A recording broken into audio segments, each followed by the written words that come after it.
Hello students, ఈ రోజు వీడియోలో అయితే మనము బ్లడ్ గ్రూపింగ్ అనే టాపిక్ గురించి చూద్దాము. Before entering into the actual topic, let me remind you some small basic things. First is antigen. So మన బాడీలోకి ఎక్స్టర్నల్ ఎన్విరాన్మెంట్ నుండి ఏదైనా మైక్రోబ్ కానీ, పాథోజన్ కానీ, బ్యాక్టీరియా కానీ, వైరస్ కానీ, so what ever it may be enter అయింది మన బాడీలోకి అంటే దాన్ని మనము యాంటీజెన్ అంటాము. సో ఈ యాంటీజెన్ మన బాడీని హార్మ్ చేయకుండా ఉండటానికి మన బాడీలో ఇమ్యూన్ సిస్టమ్ అన్నది యాక్టివేట్ అయిపోయి వెంటనే ఈ యాంటీజెన్ ని కిల్ చేయడానికి కరెస్పాండింగ్ యాంటీబాడీస్ ని ప్రొడ్యూస్ చేస్తుంది. సో ఈ యాంటీబాడీస్ వెళ్ళి యాంటీజెన్ తో బైండ్ అయ్యి కాంప్లెక్స్ ఫామ్ అయ్యి యాంటీజెన్ ని ఫైనల్ గా డిస్ట్రాయ్ చేసేస్తాయి. సో ఈ ప్రాసెస్ అన్నది మనకు ఆల్రెడీ తెలిసిందే. సో ఇక్కడ మనం గుర్తుపెట్టుకోవాల్సిన పాయింట్ ఏంటి అంటే యాంటీజెన్ కి బైండ్ అయ్యేది ఓన్లీ కరెస్పాండింగ్ యాంటీబాడీస్ మాత్రమే. అంటే దానికి ఫిట్ అయ్యే యాంటీబాడీస్ మాత్రమే. లైక్ మనం ఒక లాక్ కి కీ ఫిట్ చేస్తాం కదా, సో కరెక్ట్ గా ఎగ్జాక్ట్ కీ పెడితేనే ఆ లాక్ అనేది ఓపెన్ అవుతుంది. సో అలాగే యాంటీజెన్ కి దానికి కరెక్ట్ గా ఫిట్ అయ్యే యాంటీబాడీస్ వెళ్ళి బైండ్ అవుతేనే యాంటీజెన్ యాంటీబాడీ కాంప్లెక్స్ అన్నది ఫామ్ అవుతుంది. ఈ పాయింట్ ఒకటి గుర్తు పెట్టుకోండి. And next see the slide. So మన బాడీలో రెడ్ బ్లడ్ సెల్స్ పైన కూడా కొన్ని టైప్స్ ఆఫ్ యాంటీజెన్స్ ఉంటాయి. ఇవి మన బాడీలోనే ఉంటాయి కాబట్టి వీటిని మనము సెల్ఫ్ యాంటీజెన్స్ అంటాం నాన్న. సో ఈ సెల్ఫ్ యాంటీజెన్స్ తో పాటు దీనికి ఆపోజిట్ గా ఉండే యాంటీబాడీస్ కూడా మన బాడీలోనే ఉంటాయి. సీ హియర్ ఫర్ ఎగ్జాంపుల్, ఒక పర్సన్ యొక్క రెడ్ బ్లడ్ సెల్ సర్ఫేస్ పైన యాంటీజెన్ ఏ టైప్ ఉంది అంటే తన ప్లాస్మాలో దానికి ఆపోజిట్ అంటే బి టైప్ యాంటీబాడీస్ అనేవి ఉంటాయి. సో ఇక్కడ ఎందుకు ఏ టైప్ యాంటీబాడీస్ ఉండవు అంటే ఇందాక లాస్ట్ స్లైడ్ లో చెప్పాను కదా నేను. సో ఏ టైప్ యాంటీబాడీస్ ఉంటే ఏమవుతుంది, ఇవి వెళ్ళి ఏ యాంటీజెన్ కి బైండ్ అయిపోయి బ్లడ్ ని క్లాట్ క్లంపింగ్ ఫామ్ చేసేస్తాయి. సో అందువల్ల నేచర్ అన్నది మన బాడీని ఇలా డిజైన్ చేసింది అనమాట. సో యాంటీజెన్స్ అన్నవి ఏ టైప్ ఉన్నాయి ఆర్బీసీ సర్ఫేస్ పైన అంటే బ్లడ్ ప్లాస్మాలో ఉన్న యాంటీబాడీస్ వచ్చేసి దానికి ఆపోజిట్ గా ఉండే యాంటీబాడీస్ ఉంటాయి అంటే బి టైప్. అలాగే ఒక పర్సన్ ఆర్బీసీ సర్ఫేస్ పైన బి టైప్ యాంటీజెన్స్ ఉన్నాయి అంటే తన ప్లాస్మాలో ఏ టైప్ యాంటీబాడీస్ ఉంటాయి. So similarly in case RBC పైన ఏ టైప్ బి టైప్ రెండు యాంటీజెన్స్ ఉన్నాయి అంటే తన ప్లాస్మాలో ఎలాంటి యాంటీబాడీస్ కూడా ఉండవు. నెక్స్ట్ ఒకవేళ ఆ పర్సన్ యొక్క రెడ్ బ్లడ్ సెల్ పైన ఏ యాంటీజెన్స్ లేవు, ఏ టైప్ లేదు బి టైప్ లేదు, అలాంటప్పుడు తన బాడీలో ప్లాస్మాలో రెండు టైప్స్ ఆఫ్ యాంటీబాడీస్ ఉంటాయి, both type A and type B. Okay, just జస్ట్ బేసిక్ మీకు బేసిక్ కాన్సెప్ట్ క్లియర్ అవ్వడానికి ఇలా డయాగ్రమాటిక్ రిప్రజెంటేషన్ లో పెట్టాను మీకు. Next we will see the theory part. First we will see the discovery. So olden days లో నాన్న అరౌండ్ 18-19 సెంచరీస్ లో ఒక పర్సన్ బ్లడ్ ఇంకొక పర్సన్ కి ఎక్కించాము అంటే మెజారిటీ ఆఫ్ ద కేసెస్ లో ఆ పర్సన్ కి అనేవి అలర్జిక్ రియాక్షన్స్ అన్నవి చూపించేసి ఆ పర్సన్ వెంటనే డెత్ అయిపోయేవాడు. సో ఎందుకు ఇలా జరుగుతుంది, హ్యూమన్ బ్లడ్ ని హ్యూమన్ కి ట్రాన్స్ఫ్యూజ్ చేస్తే కూడా ఎందుకు ఇలా అవుతుంది అన్నది అప్పట్లో వాళ్ళకి అర్థమయ్యేది కాదు. సో అప్పుడే కార్ల్ లాన్స్టీన్ అనే సైంటిస్ట్ వచ్చేసి నేను ఎలాగైనా దీన్ని కనుక్కుంటాను అని చెప్పి సో ఈ ప్రాసెస్ ని కనుక్కున్నాడు. ఏంటి అంటే ఇలా రెడ్ బ్లడ్ సెల్స్ పైన ఏ టైప్ బి టైప్ అని 2 డిఫరెంట్ టైప్స్ ఆఫ్ యాంటీజెన్స్ ఉంటాయి. సో కంపాటబిలిటీని చెక్ చేసుకొని మనము బ్లడ్ ట్రాన్స్ఫ్యూషన్ అనేది చేయాలి అని చెప్పి తను డిస్కవర్ చేశాడు. సో డిస్కవర్ చేసి ఈ బ్లడ్ గ్రూప్ సిస్టమ్ ని 3 టైప్స్ గా క్లాసిఫై చేశాడు. వాటిని మనము A type B type C type అంటాము. ఈ సి టైప్ నే లేటర్ గా మనము ఓ టైప్ గా రీనేమ్ చేసాం అనమాట. ఓకే, సో నెక్స్ట్ 1902 లో తన కొలీగ్స్ ఆల్ఫ్రెడ్ డికాస్టెల్లో అండ్ అడ్రియానో స్టర్లీ వీళ్ళిద్దరూ ఏం చేశారు అంటే ఏబి బ్లడ్ గ్రూప్ ని కూడా కనుక్కున్నారు. సో కార్ల్ లాన్స్టీనర్ కనుక్కున్న A B and C types, అలాగే తన కొలీగ్స్ కనుక్కున్న ఏబి బ్లడ్ గ్రూప్ టైప్ అన్ని కలిపి ఏబిఓ బ్లడ్ క్లాసిఫికేషన్ అంటాం మనం. సో ఈ క్లాసిఫికేషన్ అనేది కనుక్కున్న తర్వాత కూడా కంపాటబిలిటీ చెక్ చేసి బ్లడ్ ట్రాన్స్ఫ్యూజ్ చేస్తున్నప్పటికీ కూడా ఇంకా కొన్ని కేసెస్ లో అలర్జిక్ రియాక్షన్స్ అన్నవి గమనించడం స్టార్ట్ చేశారు. సో ఇది అందుకు అని ఫర్దర్ గా మళ్ళీ రీసెర్చ్ చేస్తే అప్పుడు ఆర్హెచ్ ఫ్యాక్టర్ అనేది ఇంకొకటి కూడా ఉంది అన్నది కనుక్కున్నారు. సో ఫస్ట్ టైం ఈ ఆర్హెచ్ ఫ్యాక్టర్ ని రీసెస్ మంకీలోని ఐడెంటిఫై చేశారు నాన్న. సో అందుకే దీన్ని ఆర్హెచ్ ఫ్యాక్టర్ అంటాము.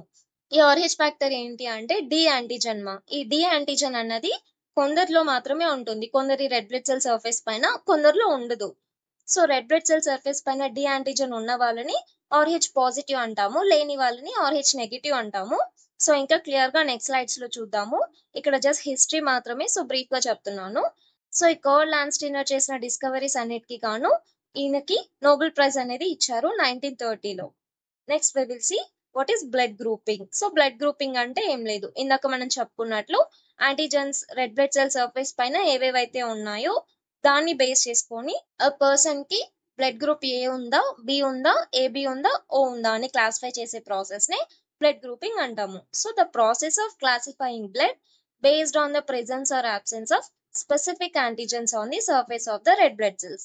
సో దీని ప్రిన్సిపల్ ఏంటి మెయిన్ అంటే యాంటీజెన్ యాంటీబాడీ యొక్క రియాక్షన్స్ అన్నమాట. సో యాంటీజెన్స్ నథింగ్ బట్ మన రెడ్ బ్లడ్ సెల్ సర్ఫేస్ పైన ఉన్నవి, వీటినే మనము అగ్లూటినోజన్స్ అని కూడా అంటాము. అలాగే యాంటీబాడీస్ ని అగ్లూటినిన్స్ అని కూడా అంటాము. ఇవి ప్లాస్మాలో ఉంటాయి.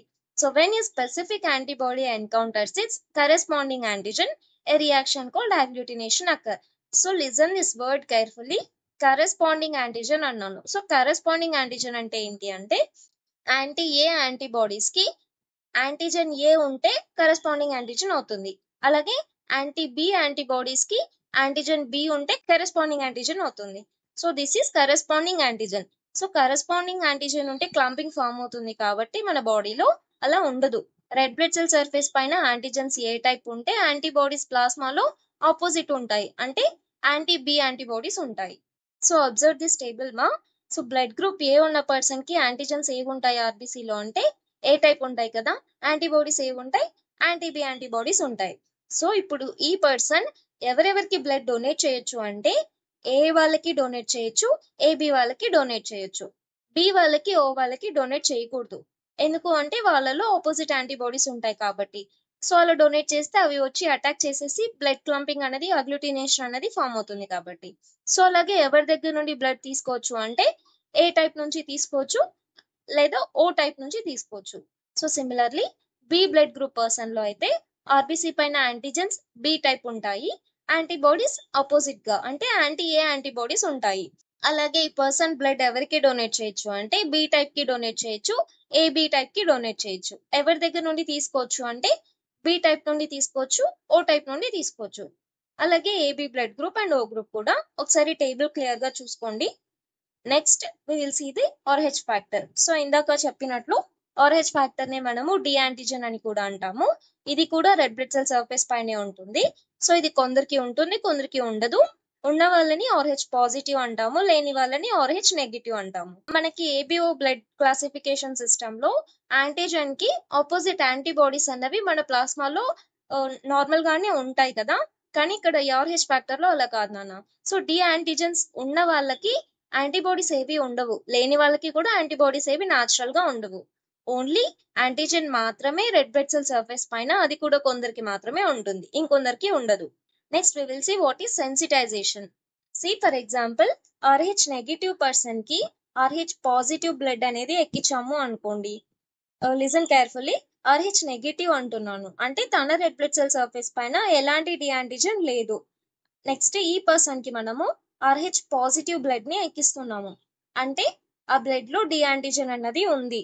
సో ఇప్పుడు ఏమవుతుంది ఆర్హెచ్ నెగిటివ్ పర్సన్ లో తన బాడీకి డి యాంటీజెన్ అన్నది ఒక కొత్తది కదా, తన బాడీలో సెల్ఫ్ గా ఉన్నది కాదు. సో వెంటనే తన ఇమ్యూన్ సిస్టమ్ ట్రిగర్ అయిపోయి ఆ డి యాంటీజెన్ కి తగ్గ యాంటీబాడీస్ ని ప్రొడ్యూస్ చేస్తుంది. వాటిని యాంటీ డి యాంటీబాడీస్ అంటాము. సో ఈ ప్రాసెస్ అంతా జరగడానికి కొంచెం టైం పడుతుంది నాన్న. సో ఇమ్మీడియట్ గా ఫస్ట్ టైమే మనకి ఎలాంటి రియాక్షన్ అన్నది సివియర్ రియాక్షన్స్ చూపించదు. ఇలా యాంటీ డి యాంటీబాడీస్ అన్నవి ప్రొడ్యూస్ అయ్యే ప్రాసెస్ నే మనము సెన్సిటైజేషన్ అంటాము.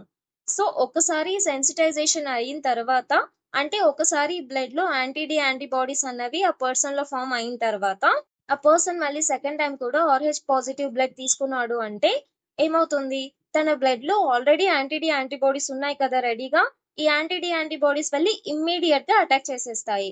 సో అటాక్ చేసేసి హిమోలైటిక్ రియాక్షన్ ని కాజ్ చేస్తాయి. Nothing but break down of red blood cells, haemolytic అంటే. Okay, this is about Rh factor. So ఈ ఆర్హెచ్ ఫ్యాక్టర్ అనేది మెండాలియన్ డామినెంట్ రెసెసివ్ ప్యాటర్న్ లో ఇన్హెరిట్ అవుతుంది మా. సో ఈ మెండాలియన్ ఎక్స్పెరిమెంట్స్ అన్నవి మీరు బాటనీలో చూసుంటారు ఇంటర్ సెకండ్ ఇయర్ లో. పీ ప్లాంట్ గురించి ఎక్స్పెరిమెంట్స్ చేశారు కదా మెండల్ సైంటిస్ట్. సో అలాంటిదే అన్నమాట. సో ఈ ఆర్హెచ్ ఫ్యాక్టర్ ని కంట్రోల్ చేసే జీన్ అన్నది ఫస్ట్ క్రోమోజోమ్ లో ఉంటుంది, క్రోమోజోమ్ నెంబర్ 1. అలాగే క్యాపిటల్ డి డినోట్ చేస్తుంది అంటే అది డామినెంట్ అల్లెల్, స్మాల్ డి తో డినోట్ చేస్తుంది recessive allele. Okay, so capital D రెండు డిడి ఉన్నాయి అంటే అది Rh positive. Capital D small D ఉంటే కూడా ఆర్హెచ్ పాజిటివ్, ఎందుకంటే క్యాపిటల్ డి డామినెంట్ అల్లెల్ అన్నాను కదా. స్మాల్ డి ఉంటే RH నెగటివ్. సో ఈ జీనోటైప్ అన్నది ఎలా ఇన్హెరిట్ అవుతుంది పేరెంట్స్ నుంచి ఆఫ్ స్ప్రింగ్స్ కి లేదా వాళ్ళ కిడ్స్ కి అన్నది చూద్దాము. ఒకవేళ ఇద్దరి పేరెంట్స్ కి బోత్ మదర్ కి ఫాదర్ కి కూడా RH పాజిటివ్ ఫ్యాక్టర్ ఉంది అంటే వాళ్ళకు పుట్టబోయే పిల్లల్లో 75% RH పాజిటివ్ వచ్చే ఛాన్స్ ఉంటుంది, 25% నెగిటివ్ వచ్చే ఛాన్స్ ఉంటుంది. ఫర్ సపోజ్ వాళ్ళకి నలుగురు కిడ్స్ ఉన్నారు అంటే ముగ్గురు కిడ్స్ కి RH పాజిటివ్ ఉంటుంది, ఒక కిడ్ కి మాత్రం RH నెగిటివ్ ఉంటుంది. నెక్స్ట్ నాన్న, if one parent is RH positive and one parent is RH negative అంటే ఒక పేరెంట్ కి డామినెంట్ అల్లెల్ ఉంది, ఎదర్ క్యాపిటల్ డి కానీ క్యాపిటల్ డి స్మాల్ డి కానీ. ఇంకొక పేరెంట్ కి RH నెగిటివ్ అల్లెల్ ఉంది అంటే స్మాల్ డి. సో ఈ కండిషన్ లో వాళ్ళకి పుట్టబోయే పిల్లల్లో 50% RH పాజిటివ్ వచ్చే ఛాన్స్ ఉంది, 50% RH నెగిటివ్ వచ్చే ఛాన్స్ ఉంది. సో వాళ్ళకి 4 కిడ్స్ ఉంటే ఇద్దరు కిడ్స్ కి RH పాజిటివ్ ఉంటుంది, ఇద్దరు కిడ్స్ కి RH నెగిటివ్ ఉంటుంది. అలా కాకుండా both the parents RH negative అవుతే అంటే both mother and father small D genotype అయితే అప్పుడు వాళ్ళకి పుట్టబోయే పిల్లల్లో 100% కూడా RH నెగిటివ్ వచ్చే ఛాన్స్ ఉంటుంది. సో ఎంతమంది పిల్లలు ఉన్నా అందరూ కూడా RH నెగిటివ్ గానే పుడతారు. So this is how inheritance will happened. Next see this table. Last slides లో చూపించాను కదా మీకు ఏబిఓ క్లాసిఫికేషన్ టేబుల్ అన్నది. సో ఇది కూడా అలాంటిది, జస్ట్ నేను ఇక్కడ అడిషనల్ గా RH ఫ్యాక్టర్ ని ఇంక్లూడ్ చేశాను. సో బ్లడ్ గ్రూప్ ఏ పాజిటివ్ ఏ నెగిటివ్ అన్నాను. సో పాజిటివ్ అంటే RH ఫ్యాక్టర్ ఉంటుంది, నథింగ్ బట్ డి యాంటీజెన్ తన RBC లో ఉంటుంది. నెగిటివ్ అంటే ఉండదు. అలాగే యాంటీబాడీస్ చూసుకుంటే ఏ పాజిటివ్ వాళ్ళకి ఆపోజిట్ యాంటీబాడీస్ అంటే యాంటీ-బి యాంటీబాడీస్ ఉంటాయి, ఏ నెగిటివ్ వాళ్ళకి యాంటీ-బి యాంటీబాడీస్ ఉంటాయి, బట్ యాంటీ-డి యాంటీబాడీస్ మాత్రం ఉండవు. సో యాంటీ-డి యాంటీబాడీస్ అన్నవి నార్మల్ గా ఒక పర్సన్ లో డెవలప్ అవ్వమ్మా. ఓన్లీ అతను RH పాజిటివ్ బ్లడ్ తీసుకున్నప్పుడు మాత్రమే యాంటీబాడీస్ అనేవి డెవలప్ అవుతాయి. సో అందుకే మే డెవలప్ యాంటీ-డి అని పెట్టాను. సో మే డెవలప్, ఇన్హెరిటెడ్ గా బై బర్త్ ఉండవు. సో డెవలప్ అయ్యే ఛాన్స్ ఉంటుంది ఎప్పుడు అంటే ఈ negative person RH positive blood తీసుకున్నప్పుడు మాత్రమే. సో అలాగే B positive and B negative, simple thing నాన్న. పాజిటివ్ సింబల్ ఉంది అంటే వాళ్ళ RBC పైన స్పెసిఫైడ్ యాంటీజెన్ తో పాటు డి యాంటీజెన్ కూడా ఉంది అని అర్థం, నెగిటివ్ ఉంది అంటే లేదు అని అర్థం.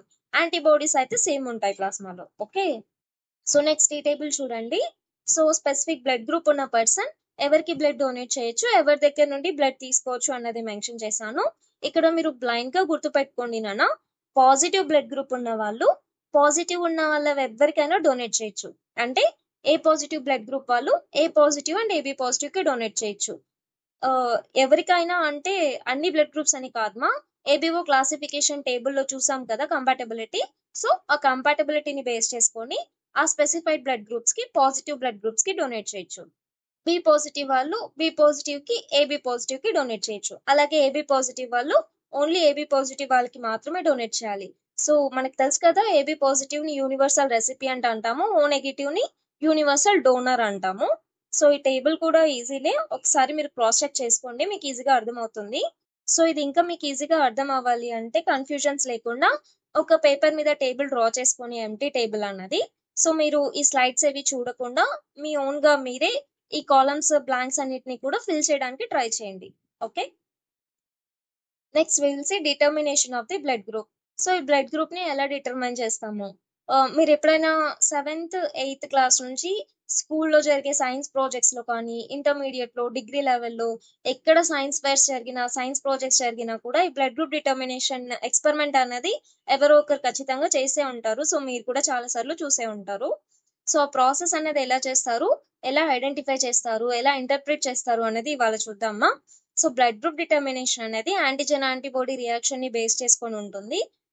ఈ ఎక్స్పెరిమెంట్ లో అయితే వాళ్ళు 3 సీరమ్స్ ని యూజ్ చేస్తారు, యాంటీ-ఏ, యాంటీ-బి, యాంటీ-డి. సో ఈ సీరమ్స్ వచ్చేసి మన బాడీలో ఉన్న యాంటీబాడీస్ కి రెప్లికేట్ అన్నమాట. అంటే యాంటీ-ఏ సీరం అంటే యాంటీ-ఏ యాంటీబాడీస్ అన్నట్లు, అలాగే యాంటీ-బి అంటే యాంటీ-బి యాంటీబాడీస్ అన్నట్లు, అలాగే యాంటీ-డి అంటే యాంటీ-డి యాంటీబాడీస్ అన్నట్లు. సో దీని ప్రిన్సిపల్ ఏంటి అంటే, సి ఫర్ సపోజ్ యాంటీ-ఏ సీరం అన్నాను అంటే యాంటీ-ఏ యాంటీబాడీస్ ఇవి దేనికి బైండ్ అవుతాయి నాన్న, కరెస్పాండింగ్ యాంటీజెన్ కి కదా, అంటే ఏ యాంటీజెన్ కి బైండ్ అవుతాయి. సో ఆర్బీసీ పైన ఏ యాంటీజెన్ ఉంది అంటేనే ఈ యాంటీ-ఏ సీరం వెళ్ళి దానికి బైండ్ అయ్యి ఆ బ్లడ్ ని క్లంపింగ్ ఆర్ క్లాట్ అనేది ఫామ్ చేస్తుంది, అగ్లూటినేషన్ అంటాము. సో అదే ఇక్కడ మెన్షన్ చేశాను. If the corresponding antigen is present on the red blood cell, it reacts with antibody and forms the agglutination. మనము ఏ యాంటీ సీరం అయితే యూజ్ చేస్తున్నామో దానికి కరస్పాండింగ్ యాంటీజెన్ అన్నది ఆ పర్సన్ యొక్క బ్లడ్ లోని ఆర్బీసీ సర్ఫేస్ పైన ఉంది అంటే అది వెళ్ళి బైండ్ అవుతుంది. సో డీటెయిల్ ప్రాసెస్ అనేది నెక్స్ట్ మీకు క్లియర్ గా ఎక్స్ప్లెయిన్ చేస్తాను. So first we will see materials required. ఏమేం కావాలి అంటే ఒక గ్లాస్ లైట్ కానీ ఒక వైట్ కలర్ టైల్ కానీ. ఎందుకు అంటే వైట్ కలర్ దే ఆ క్లంపింగ్ ఫామ్ అయిన థింగ్ అనేది క్లియర్ గా అబ్జర్వ్ చేయడానికి. నెక్స్ట్ వచ్చేసి serums 3 types: anti A serum, anti B serum and anti D serum. Anti A వచ్చేసి బ్లూ కలర్ లో ఉంటుంది, యాంటీ బి వచ్చేసి ఎల్లో కలర్ లో ఉంటుంది, యాంటీ డి వచ్చేసి వైట్ కలర్ లో ఉంటుంది. నెక్స్ట్ ఫింగర్ ని ప్రిక్ చేయడానికి ఒక స్టెరైల్ లాన్సెట్ కానీ నీడిల్ కానీ, అలాగే ఫింగర్ టిప్ ని క్లీన్ చేయడానికి ఒక ఆల్కహాల్ స్వాబ్, అండ్ ఈ యాంటీ సీరం వేసిన తర్వాత మిక్స్ చేయడానికి టూత్ పిక్స్ కానీ మిక్సింగ్ స్టిక్స్ కానీ, అలాగే ఒక కాటన్ బాల్, అలాగే బ్లడ్ శాంపుల్. ఎవరి బ్లడ్ గ్రూప్ అయితే మనం డిటర్మైన్ చేస్తున్నామో వాళ్ళ blood sample. So next we will see the procedure in step by step. ఏ పర్సన్ యొక్క బ్లడ్ గ్రూప్ అయితే డిటర్మైన్ చేయాలనుకుంటున్నామో ఆ పర్సన్ యొక్క ఫింగర్ టిప్ మనము క్లీన్ చేసి డ్రై చేస్తాము. తర్వాత ఒక స్టెరైల్ లాన్సెట్ తీసుకొని ప్రిక్ చేస్తాము. ప్రిక్ చేసిన తర్వాత బ్లడ్ ని కలెక్ట్ చేసుకుంటాము. నెక్స్ట్ ఒక స్లైడ్ ఆర్ టైల్ తీసుకొని వైట్ కలర్ ది ఒక 3 డ్రాప్స్ ఆఫ్ యాంటీ సీరం పెడతాము. అంటే anti A serum 1 drop, anti B serum 1 drop, anti D serum 1 drop. Next ఈ 3 సీరమ్స్ లో కూడా ఈ బ్లడ్ ని 1 డ్రాప్ యాడ్ చేస్తాము. యాడ్ చేసిన తర్వాత 3 మిక్సింగ్ స్టిక్స్ తీసుకొని సపరేట్ గా ఈ సీరం ని బ్లడ్ ని బాగా మిక్స్ చేస్తాము.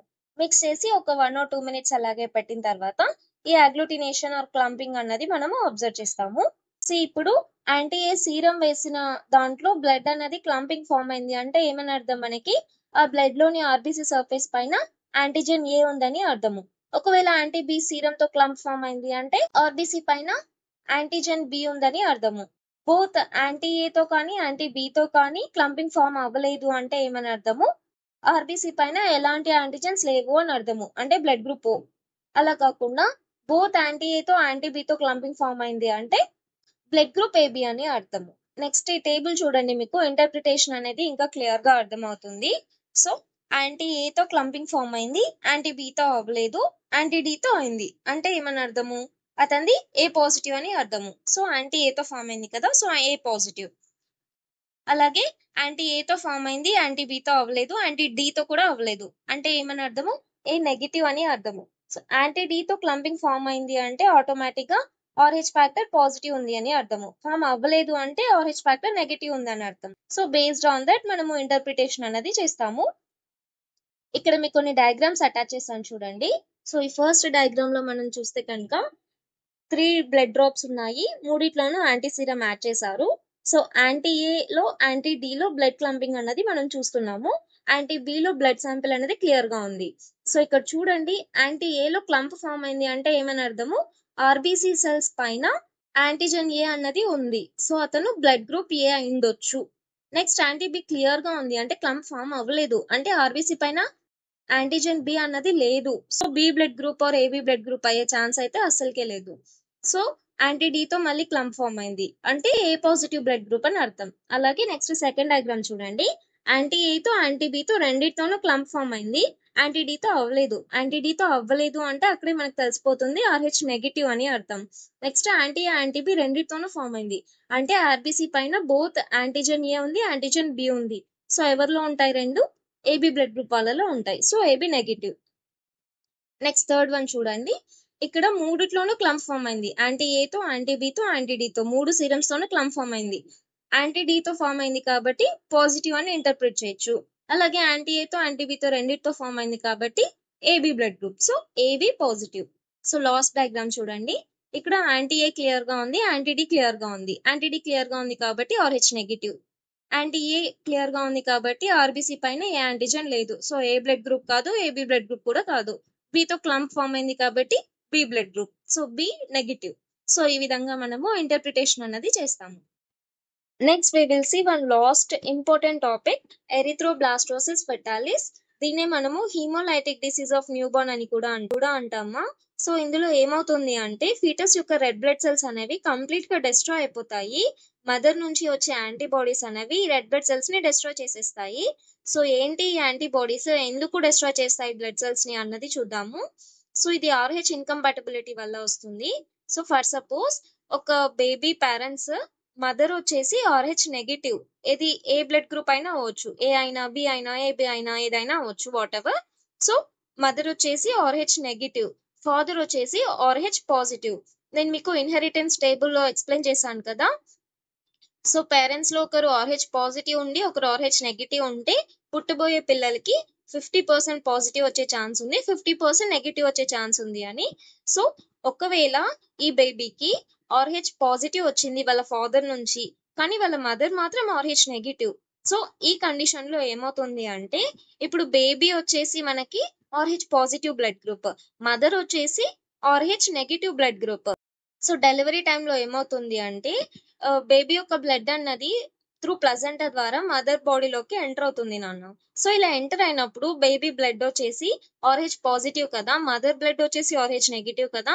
సో ఇప్పుడు మదర్ యొక్క బాడీలో ఈ బేబీ బ్లడ్ సెల్స్ అన్నవి అగెనిస్ట్ గా ఉంటాయి, నథింగ్ బట్ యాంటీజెన్ గా ఉంటాయి, వాటి పైన ఉన్న డి యాంటీజెన్ అన్నది. మదర్ లో అసలు లేదు కదా డి యాంటీజెన్, ఆమె RH నెగిటివ్ కదా. సో బేబీలో RH పాజిటివ్ ఉన్న డి యాంటీజెన్ అన్నది మదర్ లోకి వెళ్ళింది. సో అప్పుడు మదర్ యొక్క ఇమ్యూన్ సిస్టమ్ ఏం చేస్తుంది, ఈ డి యాంటీజెన్ ని ఫారిన్ యాంటీజెన్ గా కన్సిడర్ చేసుకొని యాంటీ డి యాంటీబాడీస్ ని ప్రొడ్యూస్ చేస్తుంది మదర్ లో. సో ఇదంతా ఎప్పుడు జరుగుతుంది అంటే ఫస్ట్ బేబీ డెలివరీ అయినప్పుడు జరుగుతుంది. సో ఇప్పుడు మదర్ ఏమైనట్లు సెన్సిటైజ్ అయినట్లు. RH ఫ్యాక్టర్ చెప్పినప్పుడు నేను మీకు ఎక్స్ప్లెయిన్ చేశాను కదా సెన్సిటైజేషన్ అంటే ఏంటి అని. సో ఇప్పుడు మదర్ ఏమైంది, సెన్సిటైజ్ అయింది, అంటే మదర్ లో యాంటీ డి యాంటీబాడీస్ అనేవి ప్రొడ్యూస్ అయ్యాయి. సో ఇప్పుడు సెకండ్ బేబీ ఉన్నప్పుడు, సెకండ్ టైం తనకి ప్రెగ్నెన్సీ వచ్చినప్పుడు, సెకండ్ టైం కూడా పుట్టబోయే బేబీ మళ్ళీ RH పాజిటివే ఉంది అంటే అప్పుడు ఏమవుతుంది అంటే మదర్ లో ఉన్న యాంటీడీ యాంటీబాడీస్ అన్నవి త్రూ ప్లాజెంటా ద్వారా బేబీ బ్లడ్ లోకి ఎంటర్ అవుతాయి. సో ఇప్పుడు బేబీ RH పాజిటివ్ అంటే బేబీ యొక్క RBC సెల్స్ పైన యాంటీజెన్ డి అన్నది ఉంది. ఇప్పుడు మదర్ లో యాంటీ డి యాంటీబాడీస్ వచ్చేసి బేబీలోకి వెళ్ళిపోయాయి. సో ఇవి ఏం చేస్తాయి, యాంటీ డి యాంటీబాడీస్ బేబీ యొక్క రెడ్ బ్లడ్ సెల్స్ పైన ఉన్న యాంటీజెన్ కి బైండ్ అయిపోయి రెడ్ బ్లడ్ సెల్స్ అన్నిటిని బ్రేక్ డౌన్ చేసిస్తాయి, నథింగ్ బట్ హిమోలైటిక్ రియాక్షన్ ని కాజ్ చేసిస్తాయి. సో బ్లడ్ సెల్స్ అన్నిటిని కూడా డిస్ట్రాయ్ చేసిస్తాయి. సో ఈ కండిషన్ ని మనము ఎరిథ్రోబ్లాస్టోసిస్ ఫెటాలిస్ అంటాము. సో ఒకసారి థెరటికల్ గా ఇక్కడ సెంటెన్సెస్ ఇచ్చాను చదువుకోండి. If baby inherits the RH positive blood type from a father and a mother is RH negative, baby red blood cells carry the D antigen which the mother's immune system recognizes foreign. So during pregnancy or delivery, fetal red blood cells may enter the mother's circulation. The RH negative mother's immune system produces anti-D antibodies. So ఇదంతా ఎప్పుడు అంటే first time, first pregnancy అప్పుడు. So next subsequent ప్రెగ్నెన్సీలో ఏమవుతుంది అంటే in subsequent RH positive pregnancies the mother's anti D antibodies can cross the placenta and destroy the foetal red blood cells. This leads to haemolysis causing anaemia and complications in the foetus. So దీని వల్ల వచ్చే effects ఏంటి foetus కి అంటే first వచ్చేసి severe anaemia, next one వచ్చేసి jaundice. ఇది ఎందుకు వస్తుంది అంటే బ్లడ్ సెల్స్ అనేవి సివియర్ గా బ్రేక్ డౌన్ అయినప్పుడు ఏమవుతుంది, హిమోగ్లోబిన్ హీమ్ పార్ట్ అనేది సపరేట్ అయిపోతుంది, అది మళ్ళీ బిలిరూబిన్ గా ఫామ్ అవుతుంది కదా. సో ఎక్సెసివ్ బిలిరూబిన్ అనేది బాడీలో అక్యుములేట్ అవుతుంది. ఇంకా ఫీటస్ కదా అది, సో ఫీటస్ కి బిలిరూబిన్ ని హ్యాండిల్ చేసే కెపాసిటీ అనేది ఎక్కువగా ఉండదు మా. సో ఈ బిలిరూబిన్ అనేది ఎక్సెస్ గా ఫీటస్ బాడీలో స్టోర్ అయిపోతుంది, దాని వల్ల జాండీస్ వస్తుంది. నెక్స్ట్ వచ్చేసి కెర్నెక్టరస్, ఈ ఎక్సెస్ గా ఉన్న బిలిరూబిన్ మొత్తము కూడా బ్రెయిన్ లో స్టోరేజ్ అయిపోయి న్యూరల్ ఇంపైర్మెంట్ చేస్తుంది మా, దాన్ని కెర్నెక్టరస్ అంటాము.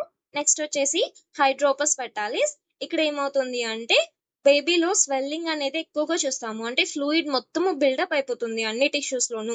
ఎందుకు బిల్డప్ అయిపోతుంది అంటే బేబీలో ఇప్పుడు బ్లడ్ సెల్స్ అన్ని కూడా రెడ్ బ్లడ్ సెల్స్ మనకి డెస్ట్రాయ్ అయిపోయాయి కదా. సో ఈ డెస్ట్రాయ్ అయిపోవటం వల్ల ఆక్సిజన్ అనేది ప్రాపర్ గా సప్లై అవ్వదు. అప్పుడు బేబీ యొక్క హార్ట్ ఏం చేస్తుంది, ఫాస్ట్ గా బ్లడ్ ని పంప్ చేయడానికి ట్రై చేస్తుంది, అంటే ఎక్కువ బ్లడ్ ని పంప్ చేయడానికి ట్రై చేసేసి హార్ట్ అనేది ఫెయిల్యూర్ అయిపోతుంది. సో ఇలా హార్ట్ ఫెయిల్యూర్ అయిపోవటం వల్ల సర్క్యులేటరీ సిస్టమ్ లో బ్లడ్ వాల్యూమ్ అనేది ఎక్కడిదక్కడ నిలిచిపోయి ఈ బ్లడ్ మొత్తము కూడా ఇంటర్స్టిషియల్ స్పేసెస్ లోకి వెళ్ళిపోయి అక్కడ ఉన్న స్పెసిఫైడ్ టిష్యూస్ అన్నిట్లోనూ కూడా ఈ ఫ్లూయిడ్ అనేది బిల్డప్ అయిపోతుంది. ఈ కండిషన్ నే మనము హైడ్రోపస్ ఫెటాలిస్ అంటాము. నెక్స్ట్ ఏంటి అంటే సివియర్ కేసెస్ లో still birth are death after birth. So పుట్టిన వెంటనే బేబీ చనిపోవటం కానీ లేదా చనిపోయి బేబీ పుట్టడం కానీ ఈ కేసెస్ అనేవి చూస్తాము ఈ ఎరిథ్రోబ్లాస్టోసిస్ ఫెటాలిస్ లో. దీన్ని ప్రివెంట్ చేయలేమా అంటే మనము సక్సెస్ఫుల్ గా ప్రివెంట్ చేయొచ్చుమా, ఏం కాదు. సో ప్రెగ్నెన్సీ కన్ఫర్మ్ అయిన వెంటనే in case father and mother like father వచ్చేసి ఆర్హెచ్ పాజిటివ్, మదర్ వచ్చేసి ఆర్హెచ్ నెగిటివ్ ఉన్నప్పుడు ముందుగానే ప్రెగ్నెన్సీ కేర్ అనేది తీసుకుంటే డాక్టర్స్ దాన్ని డిటెక్ట్ చేసి ఇంజెక్షన్స్ అనేవి ఇస్తారు సో దట్ ఈ ప్రాబ్లమ్ ని ప్రెగ్నెంట్ మదర్స్ ఓవర్కమ్ చేయొచ్చు. That's all about this video. In next video we'll meet again with one more topic. Thank you.